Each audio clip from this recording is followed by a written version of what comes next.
Hello mga ka-Jocerap, today is Saturday, another meal, keto diet ang gagawin natin ngayong araw na ito at ipapakita ko sa inyo kung anong meal ang gagawin ko.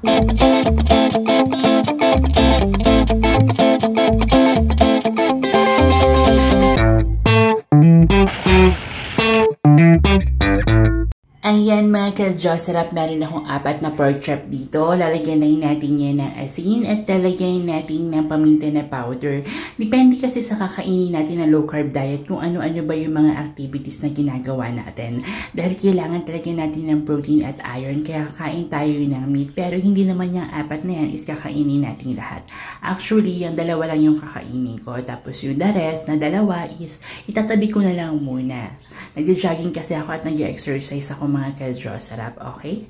So, kailangan ko na matapos to dahil aalis din kami. Pagkatapos ito, mamamalengke kami sa Commonwealth Market. Bibila ko ng mga stocks ko na pagkain na mga pang low carb diet. Ayoko kasi nawawalan ako ng stocks dito sa bahay na mga pang low carb diet at maghahanap pa ako. Dahil iba yung energy kapag low carbs diet lang yung kinakain natin at nagpapapayat tayo. So, hindi natin nakakain yung mga pagkain na normal. Pero itong low carbs diet is normal din naman to with a twist nga lang mga ka-Jocerap.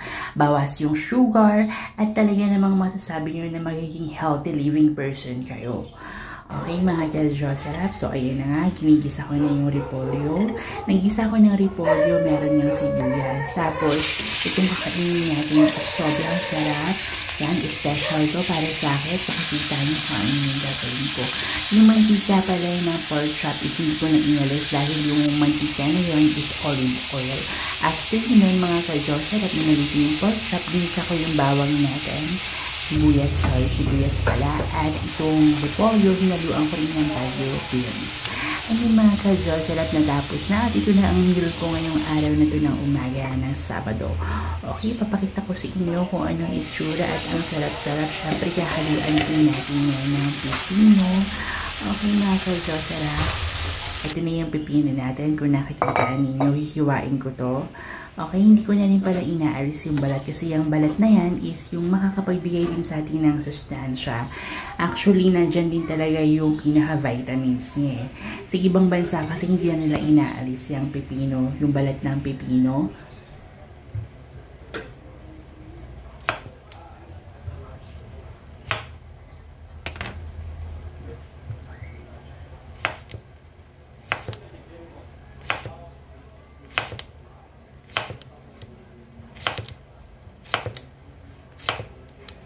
At ayan mga ka-Jocerap, nakikita nyo, ganitong hiwa lang yung ginagawa ko. Kapag nahiwa ko na yan lahat is, ihiwain ko yan ng pa-cubes mga ka-Jocerap. Super bango at ang fresh talaga kapag puro gulay lang yung kinakain natin. At saka nakaka-antay din to ng toxin sa katawan natin, antioxidant. Ito na siya mga ka-Jocerap. Siyempre ilalagay lang natin siya sa maliit na bowl dahil nga hindi naman marami yung ginawa natin. Ipang sasahog lang natin to, kakainin lang din natin. Okay, so naglagay ako dito yung apple cider, dito sa ginawa natin na pepino. At pagkatapos niya, nalagyan din natin ng paminta na powder. Itong paminta na powder na ito is depende sa inyo kung gaano na rin karami. At saka maglalagay din ako ng sibuyas mga ka-Jocerap. So ayan, perfect na. Ang bango-bango at pwede na tayong kumain. Siyempre, naglaga rin ako ng itlog. Kulang ang araw natin kapag wala tayong itlog na hinain. Okay, tulad niya na sabi ko, source of energy ang iron at protein. So, kailangan niya ng muscle natin. Ito na ang finished product mga ka-Jocerap. Perfect. Napakabango, napakasarap, napaka-healthy. Ikaw rin ba nagbabalak gumawa ng ganitong klaseng pagkain? Gawin mo na habang maaga pa.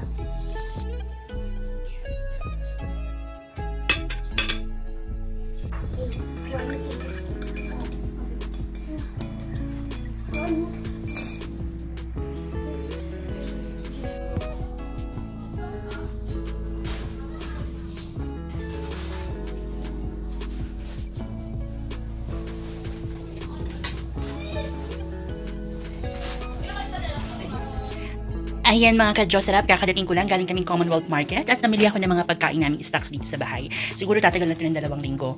At yung mga pagkain ko na pang low carb, ayan, actually yung mga binili ko lang talaga is mga pang low carb na fruits at vegetables. Pati bumili din ako ng karne, ayan, karne ng manok at karne ng baboy, pati bumili din ako ng boneless bangus at ng tilapia. Ayan mga ka-Josarap, so i-check natin at uhugasan muna natin bago natin ilagay sa ref. Okay, bumili din tayo dito ng pineapple, ayan. Yung pinya yan mga ka-Josarap, pero kailangan alisin na natin sa plastic para hindi siya masira. Tapos ito, gagawa ako ng kimchi.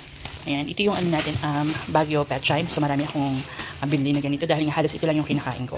Ayan, and then meron tayo ditong ampalaya. Ayan, bumili ako ng ampalaya, hindi na rin ako bumili na masyadong maraming mga talong.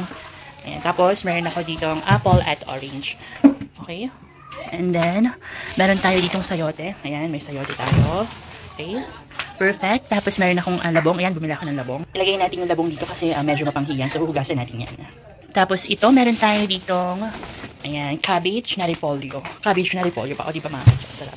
Ayan, alisin natin yan sa plastic. And then, meron tayo ditong, ito, pinakamasarap sa lahat. Talagang pinili ko to, lettuce. Ayan, bumili ako nito, mahigit 1 kilo to. Tapos meron din ako ditong onion leaves. At saka celery. Ayan, alisin natin yan mga ka-Josarap sa plastic. Okay, ito naman, ilalagay natin ito dito sa may lababo. Ayan. Binilang ko rin pala yung pamangkin ko ng biscuit. Ayan, bumila ako dito ng biscuit na wafer. Ayan, mga ka-Josarap. Tapos meron ako ditong, ayan, bumila ako dito kasi low carbs dito. Ayan. At tokwa. Ayan, yung mga nandito naman is meron tayong bawang at sibuyas sa kaluya. Ito yung binili natin na wafer na biscuit. Ayan. Meron din tayo ditong, ayan, Baguio beans. Tapos, carrots. Ayan yung carrots, Baguio beans. Okay. Tapos, ano pa ba yun nandito? Meron pala akong pipino, nakalimutan ko. Yung repolyo pala is dinagdagan ko. Ayan, bumila ako ng pipino kasi ito lang talaga yung kinakain ko. Ayan, bumila ako ng pipino. Ayan, mahigit 1 kilo yan, mga ka-Josarap. Tapos, meron tayong bell pepper. Ayan, bell pepper. And ito, ayan. Gagawa pala ako ng sopas na, ang sahudan natin is chicken at saka repolyo dahil bawal tayo sa mga shell at pasta dahil mataas yun sa sugar. Ayan. Tapos, meron tayo ditong yan, bangus. Bumila ako ng 2 kilong bangus na boneless. Tapos, bumila ako nito. Hindi ako nagka-french fries pero para sa pamangkin ko kasi mahilig din sa french fries. Tapos, bumili din ako ng ano ba ito mga ka-Josarap? Wait lang, hindi ko makuha. Is siomai. Chicken siomai. Ayan. Tapos, ito naman yung binili ko na pork chop. Bumili ako ng pork chop, 2 kilo dahil namimiss ko na yung pork chop. Ayan. Tapos, meron tayo ditong usual chicken. Bumili ako ng 3 kilong chicken. Tapos, bumili ako ng 2 kilong, almost at mahigit 2 kilo yung tilapia natin. Ayan. So, hugasan muna natin ito lahat mga ka-Josarap.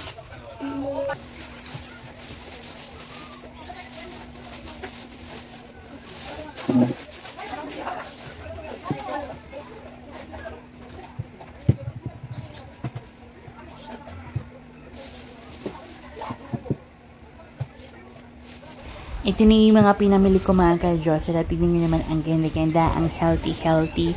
Alam nyo, hindi ni purkit mataba yung tao is healthy na. Lagi nating tatandaan niya. Kailangan lagi tayong mag-check ng sarili natin kung meron tayong nararamdaman or napapansin. Always consult the doctor. Hindi naman mahal magpa-check up. Meron din namang mga clinic na pang-gobyerno na walang bayad. Pero syempre, habang maaga pa at kaya pa nating alam mo yon, mabago kung ano mang mali sa katawan natin, sa health natin, is importante, magawa natin yan. Okay? Para in the coming future, mawala tayong sakit.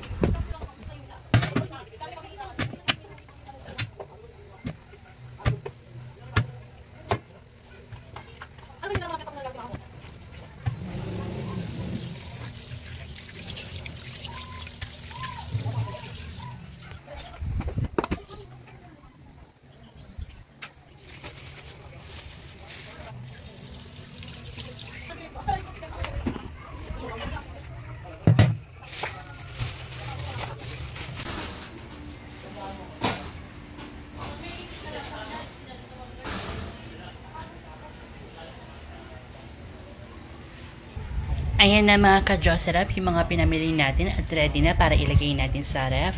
So, meron tayong 3 kilong manok, 2 kilong pork chop, 2 kilong boneless bangus, tapos 2.5 na tilapia, 2.5 o 3. 3 kilos. Nakalimutan ko na. Meron tayong Baguio Pechay. Ayan, meron tayong bell pepper. Meron tayong bawang. May luya tayo. Syempre, meron din tayong ampalaya, celery, sayote. At syempre, ang pinakamasarap sa lahat ng gusto ko, lettuce. Ayan, meron din tayo dito ang sayote, carrots. Meron tayong apple, orange. Tapos, bumili din ako ng beans. Ayan. Meron tayong siomay. Yan, siomay na yan is para yan yung iron natin, energy natin yan. Tapos meron din ako ditong ito, onion leaves. May ito, kwako. Yung french fries, hindi yan sa akin, para yan sa mga pamangkin ko. Tapos ito rin na binili kong mga biscuit, para yan sa pamangkin ko. Meron tayo ditong repolyo. Tapos sa kilong mahigit na, ano ba to? Pipino. Yan, tapos may labong. Pero yung labong, hindi yan sa akin. Dito na lang ulam na lang sa bahay. Yan, may apple. Meron tayo ka-Joseph ang mga pinamili natin dahil nga ayoko na bumili-bili ng paulit-ulit sa labas. So, mas maganda na meron tayong stocks at lulutuin dito sa bahay. Ayan. So, hanggang dito na lang muna yung video natin. Don't forget to like and subscribe to my YouTube channel. And always, and take care everyone. Ayan na mga ka-Joseph yung laman ng ref namin. Kung dati makikita nyo dito is mga burger, pizza, spaghetti, chocolate. Ayan. Ngayon, puro na tayo mga healthy foods. Ayan.